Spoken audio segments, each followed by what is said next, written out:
बारिश होने की वजह से और बाजार में पानी भरने की वजह से सभी सब्जी वाले अपनी सब्जी का ठेला वापस लेकर जाने लगते हैं। पर बाजार में चाय पकौड़े वाला भी खड़ा होता है। उसके पास कुछ ग्राहक भी खड़े थे। तो वहीं एक लड़की अपनी माँ से कहती है, माँ, काले बादल छाए हुए हैं, फिर से बारिश हो सकती है, थोड़े से प्याज के पकौड़े ले लो ना। अरे बेटा, रोज एक ही प्याज के पकौड़े खाकर तेरा मन नहीं भरता क्या? अगर प्याज के अलावा और कोई दूसरे पकौड़े बिक रहे होते तो लेने की भी सोचते हैं। हाँ जी, बारिश में चाय पकौड़े को कितनी डिमांड होती है ना, पर लगता है कि लोग एक ही तरह का पकौड़ा खाकर बोर हो रहे हैं। हाँ बहू, लग तो रहा है, पर हम सब्जी बेचने वाले क्या कर सकते हैं। अब जल्दी घर चल, खराब सब्जी अलग करनी है, वरना सुबह तक जो सब्जी सही है वो भी खराब हो जाएगी। आरती और सुमित्रा सब्जी का ठेला लेकर घर जाती हैं, जहां वो दोनों देखते हैं कि उनके घर की छत टपक रही है। अच्छा हुआ माँ, दादी, जो आप दोनों आ गए। देखो ना, घर की छत कितनी टपक रही है। मैं बैठकर पढ़ाई कर रहा था, पढ़ाई भी नहीं कर पाया। माँ जी, सब्जी भी नहीं बिक रही और विवेक जी का भी काम नहीं चल रहा।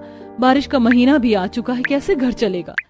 टपकती छत देखकर दोनों सास बहू परेशान हो जाती। इसी तरह कुछ दिन बीत जाते हैं और एक बार फिर जब दोनों सास बहू सब्जी बेचने के लिए ठेला लेकर निकलते हैं, अचानक से बारिश शुरू हो जाती है और दोनों सास बहू सब्जी के ठेले को पन्नी से ढक खुद चाय पकौड़ी की दुकान के पास जाकर खड़े हो जाते हैं।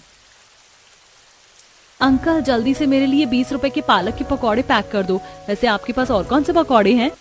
बेटा, मैं तो सिर्फ प्याज के और पालक के पकौड़े ही बेचता हूँ। भाई साहब, आपका सही है, बारिश हो या ना हो आपके चाय पकौड़े बिक जाते हैं। हम सब्जी वालों को तो बड़ी परेशानी होती है इस मौसम में। हाँ, वो तो है बहन, पर कई बार पकौड़े भी नहीं बिकते, लोगों की अलग अलग डिमांड जो होती है। कुछ देर में बारिश रुक जाती है और दोनों सास बहू गली गली जाकर सब्जियां बेचती हैं। और इस बार जब वह दोनों घर आते हैं तो देखते हैं कि जमीन गीली है, साथ ही विवेक के हाथों से भी खून बह रहा है।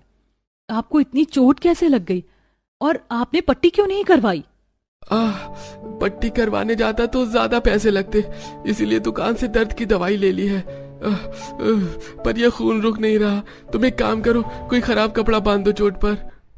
विवेक को इतने दर्द में देख आरती को बहुत बुरा लगता है और कुछ देर बाद आरती खाना बनाते हुए बोलती है, माँ जी, इस बारिश की वजह से हमारी आधे से ज्यादा सब्जियां खराब हो जाती हैं। बारिश में सही से सब्जी बिकती भी नहीं। क्यों ना हम भी इस बारिश के मौसम में चाय पकौड़े बेचने का काम करें अपने ठेले पर ही। आरती, कैसी बात कर रही हो? अगर चाय पकौड़ी का बिजनेस नहीं चला तो फिर क्या करोगी? घर में जो खाने को मिल रहा है वो भी नहीं मिलेगा। नहीं चला तो दोबारा सब्जी बेचना शुरू कर दूंगी। माँ जी, आजकल लोगों की डिमांड बहुत है, क्यों ना हम 5 तरह के पकौड़े बेचें, इससे लोग हमारे ठेले पर आना पसंद करेंगे। माँ जी, आपने देखा है ना लोगों की डिमांड कितनी ज्यादा बढ़ती जा रही है। हाँ, मेरे